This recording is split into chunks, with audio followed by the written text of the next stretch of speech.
that the reason why we have too much spending and too much printing of money is because you people want it. You and I.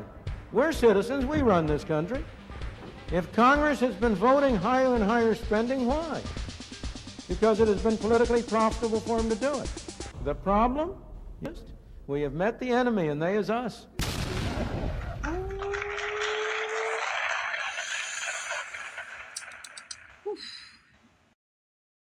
Hey guys, I hope you guys are all having an amazing day. I have some special videos for us to watch, so let's just jump right on in.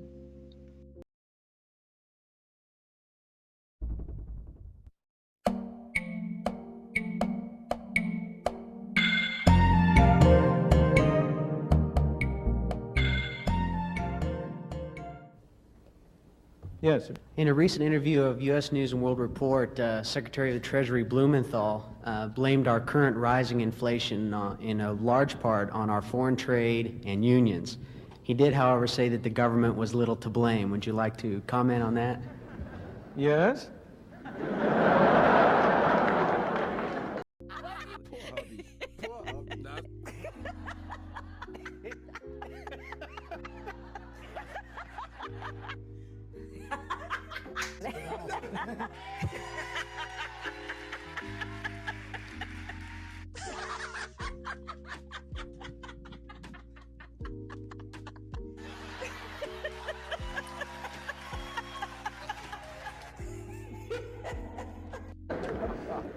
Unfortunately, it is one of the defects of our political system that we always put a Secretary of the Treasury and other high government officials into a position in which, when they make public statements, they are almost driven.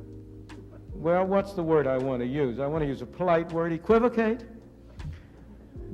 Secretary Blumenthal knows as well as you and I do that inflation does not come from trade unions. That doesn't mean that trade unions aren't grasping. Of course they are. But they don't produce inflation for one simple reason. They do not own a printing press on which you can turn out green pieces of paper. The only such printing press is in Washington. I say printing press, of course, in the modern age we do it in a more sophisticated way. We use bookkeepers and accountants and computers. But it comes down to the same thing. Inflation is made in Washington because only Washington can create money. And any other attribution to other groups of inflation is wrong.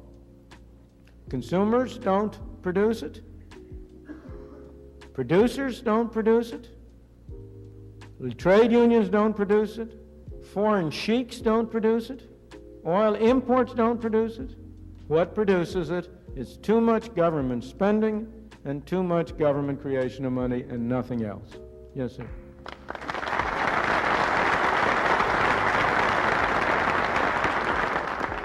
Before you clap, let me point out that the reason why we have too much spending and too much printing of money is because you people want it.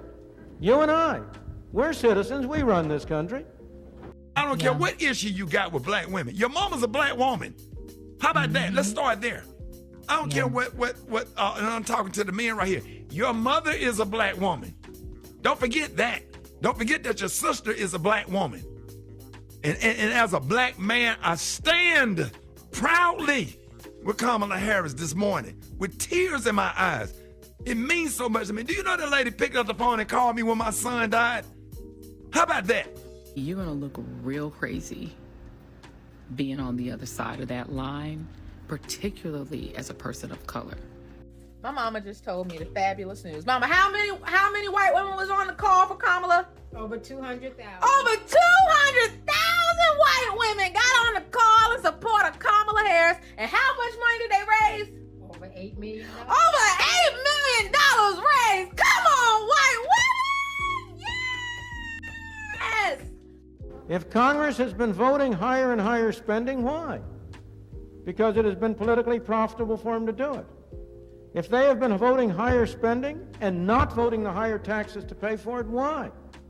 Because it's been politically profitable to do it. We would all like to get something for nothing. And so the political process has been leading to Congress increasing spending, not increasing taxes, and financing the difference by the hidden tax of inflation. I think we are unwise. But let's not blame the others. The problem, you know, in that famous statement of the cartoonist, we have met the enemy and they is us.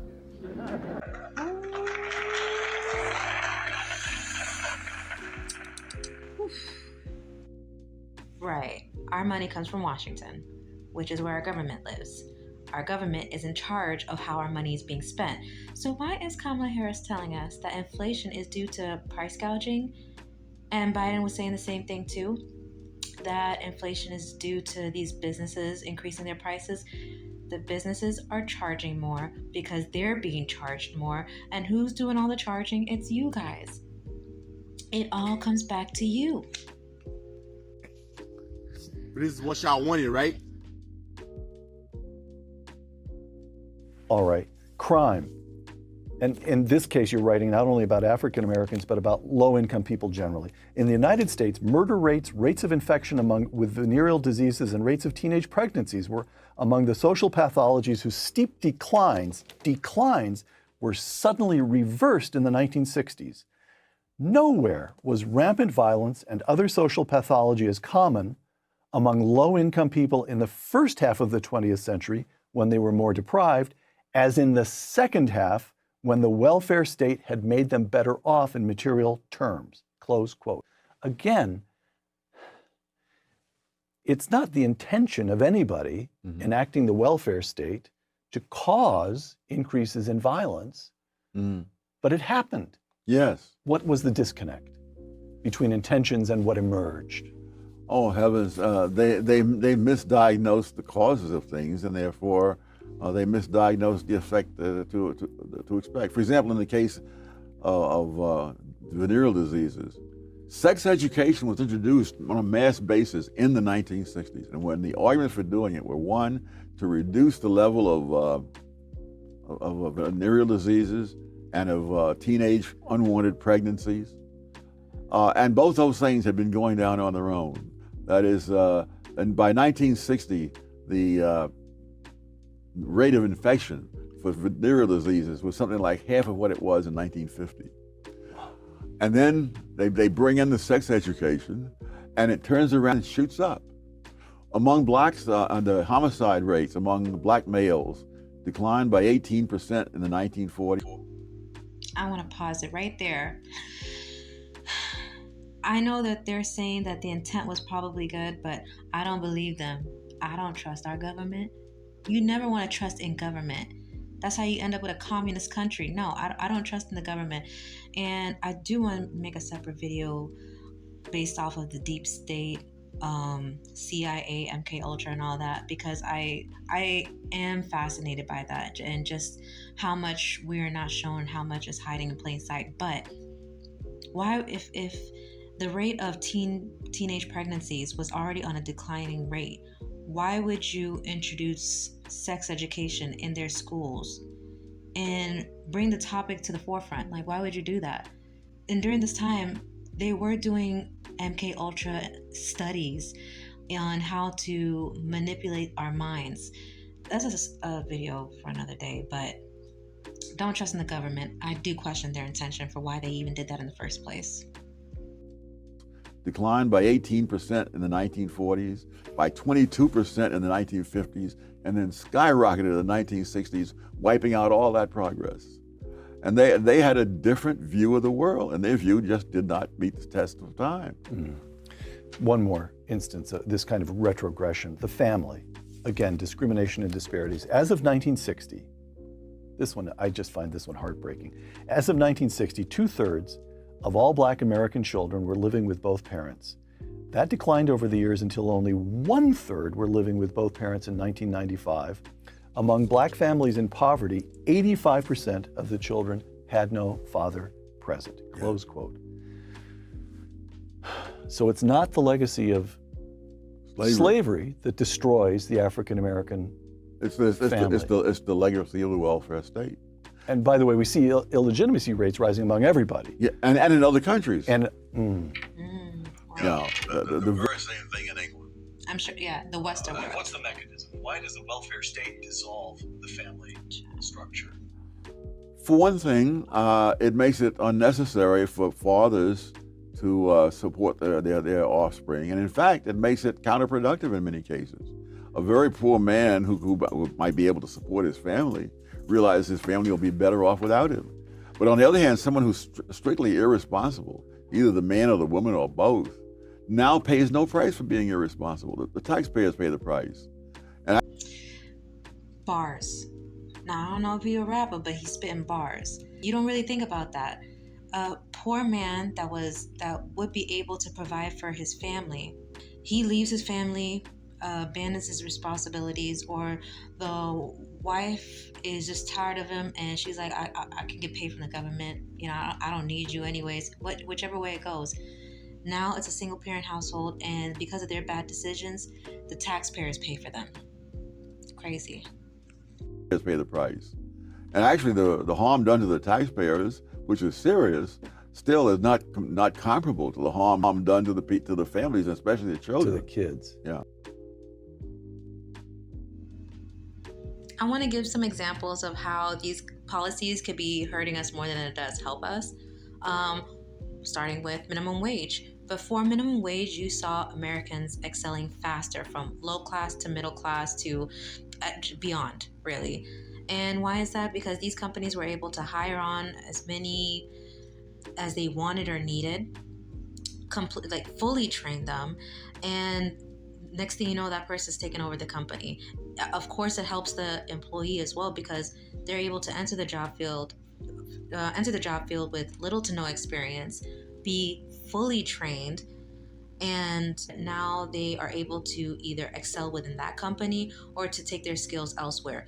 When you enter in minimum wage, that means that there's a lot more companies that are now less willing to hire, or they're hiring a limited amount of people because they can't afford to pay everybody that minimum wage. So you're putting a ceiling on the companies, and you're putting a ceiling to the success of many Americans. So that's one example, minimum wage. Another one is the welfare. I can do a separate video just off of that. Ever since welfare was introduced, it gave incentive to a lot of families, especially mothers. It gave incentive to mothers. If you want, you can kick him out. We'll pay you. We'll be the daddy. And a lot of women did. A lot of women separated from their fathers, or maybe the fathers left, whichever way it was, and the mothers then turned to the government to pay their household. And it's so gross because in the 70s and 80s, I'm hearing that they went so far as to step into the household of the people applying for welfare to investigate the home to make sure that man wasn't there. Like, we need evidence to make sure that there's no man living here. Those were some great videos. I'm glad that we're able to watch them together. Milton, Friedman, and Thomas Sowell. I definitely urge you guys to look into them. They're brilliant, brilliant, brilliant. And why did I play those videos? Because it is voting season, and listen, friend, I love you no matter who you vote for, okay? I just don't want you to be manipulated through emotions. That's it. That's all it is. I know a lot of politicians are promising, vote for me and I'll get us A, B, and C. But I want you to look into saying, okay, but who's going to pay for all that? Where is that coming from? And is it something that's necessary? So, yeah, that's it. Like I said, I love you no matter who you vote for. But, yeah. Thanks for watching to the end, guys. I appreciate you guys. I have the prayer journals for you guys. It's in the description down below. I have them for women, and it's cute too. I have them for women, for couples, and I have the men coming up soon. I have 2 for men coming up soon. So stay tuned for that. And yeah, till next time, guys. Love you guys. Mwah.